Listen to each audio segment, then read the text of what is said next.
ये है दोस्तों 300 किलो चांदी का सिंहासन, 22 किलो सोने का इस्तेमाल किया गया था इस ऊपरी वॉल के रंगों को भरने के लिए। ये है उस वक्त का एक कूलर। इस कूलर में यहां से पानी डलता था ऊपर वाले हिस्से से, और नीचे वाले हिस्से में जो आपको ये लेयर दिखाई दे रही है, यहाँ से एक फव्वारे के फॉर्म में पानी बाहर आता था। उस पानी को कंट्रोल करने के लिए ये जो यहाँ पर एक बटन दिख रहा है, इससे इसको कंट्रोल किया जाता था।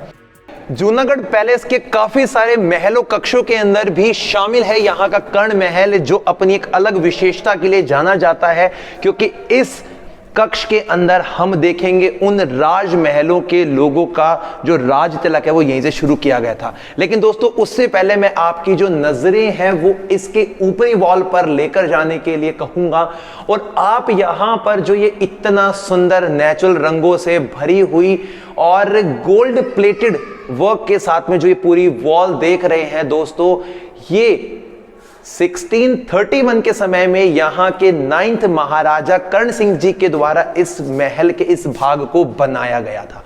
और दोस्तों इस महल की जो खासियत है वो ये है कि 22 किलो सोने का इस्तेमाल किया गया था इस ऊपरी वॉल के रंगों को भरने के लिए। यहां पर जो बाकी रंग आपको दिखाई दे रहे हैं वो अलग अलग नेचुरल वेजिटेबल्स हो गए, जड़ी बूटियां हो गई, और उस समय की टेक्निक का यूज करके यहां पर रंगों को बनाया गया था।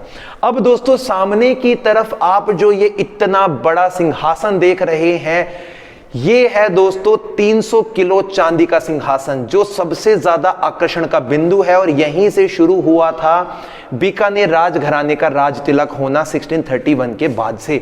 सारे के सारे जो बाद के राज तिलक है वो इसी स्थान से होते थे। और यहां पर देखो एक आपको ना ऊपर की तरफ एक रेड कारपेट भी दिखाई दे रहा होगा इसी सिंहासन के ऊपरी भाग पे।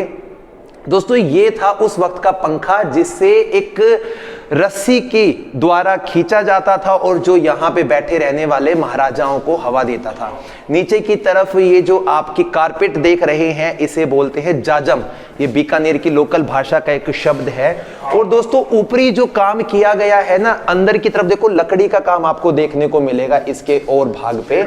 इसे हम बोलते हैं उस्ता। उस्ता एक जाति है जो यही बीकानेर में रहती है, उनके द्वारा इस काम को अपने पूर्वजों से ही किया जा रहा है, और ये काम है यहाँ पर।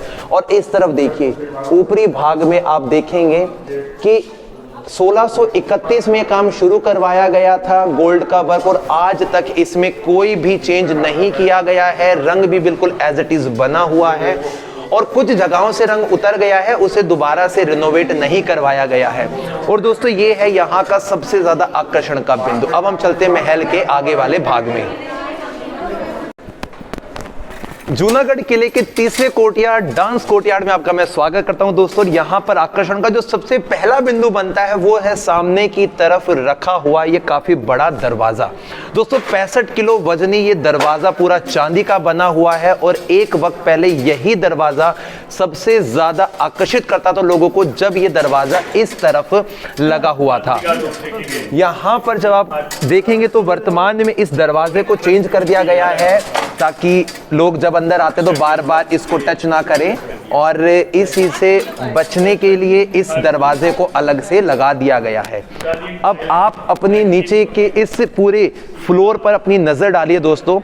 इस फ्लोर वाले हिस्से पे जो आपको रंग बिरंगी जो टाइल्स दिखाई दे रही है, ये इटली के सिसिली से मंगवाई गई थी, और तकरीबन 100 वर्ष पहले शिप भरकर ये टाइल्स यहाँ पर आई थी।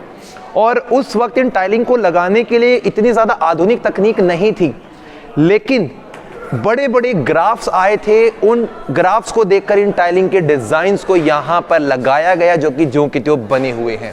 और दोस्तों ये जो पूरा हिस्सा जो बाहर के कोर्टयार्ड बने थे ना, इन कोर्टयार्ड में नीचे वाले हिस्से में बने हुए हैं काफ़ी बड़े बड़े तहखाने, और उन तहखानों के अंदर उस वक्त के जो गुप्त जितने भी सामान थे, अस्त्र शस्त्र थे, वो रखे जाते थे। और दोस्तों अब आप इस नृत्य यानी कि डांस कोर्टयार्ड के ऊपरी भाग को देखिए, जहां पर आपको इस वाइट बाहर निकले हुए छज्जों के ऊपर अलग अलग स्पाइक्स दिखाई देंगी। ये जो नुकीले स्पाइक्स आप यहाँ देख रहे हैं, ये 3, 5 और 1 की फॉर्म में लगे। इनका मैं आपको मीनिंग बताता हूँ।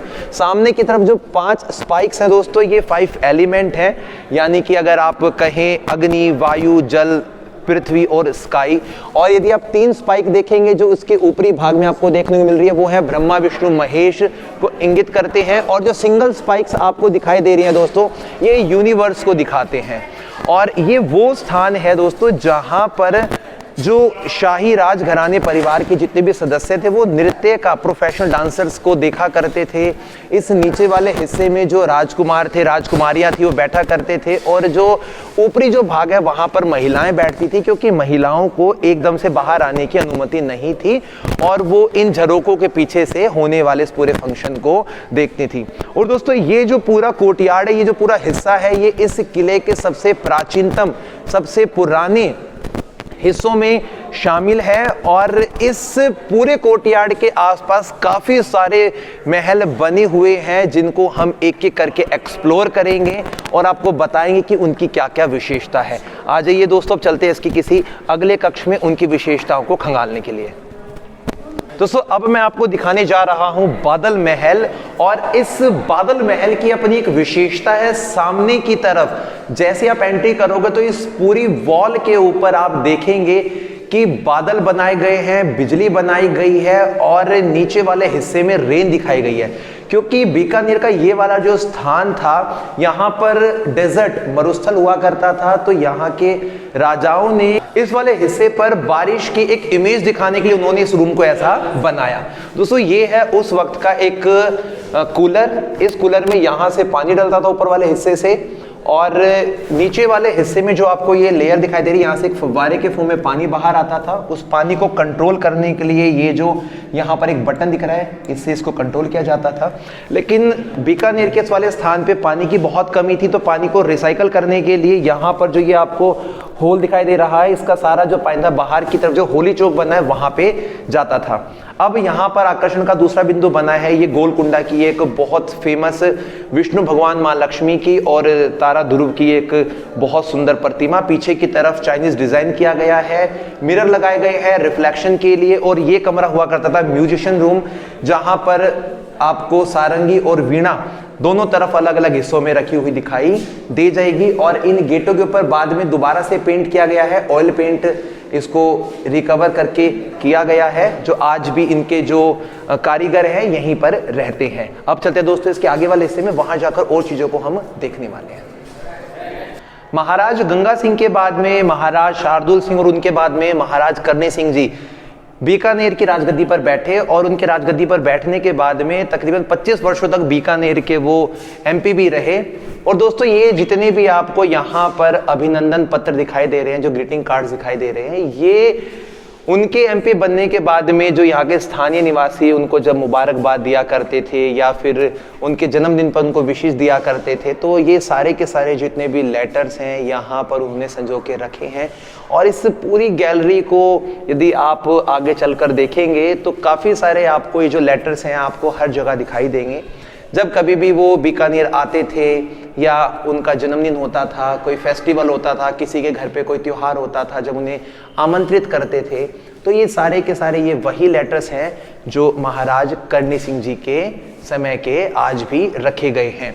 और सबसे जो मेन बात है वो दोस्तों ये बनती है कि 1963 के समय में महाराज करणी सिंह जी के द्वारा इस स्थान को म्यूजियम में कन्वर्ट कर दिया गया था लोगों को देखने के लिए। यहाँ पर कुछ पुरानी पोर्ट्रेट्स भी लगी हुई हैं, आप इन पोर्ट्रेट्स को भी देख सकते हो। और ये जो सारी पोर्ट्रेट्स हैं दोस्तों, ये उस समय के एक समा को दिखाती हैं, उस समय की एक पूरे जो भी समा था उसको दिखाती हैं।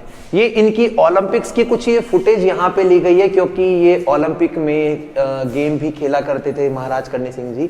इन्होंने भारत के लिए मेडल्स भी जीते हैं, तो उस चीज़ को भी यहाँ पे दिखाने की कोशिश की गई है। अब हम चलते हैं दोस्तों इसके आगे वाले हिस्से में, वहाँ पे हमें और भी काफ़ी कुछ देखने को मिलने वाला है।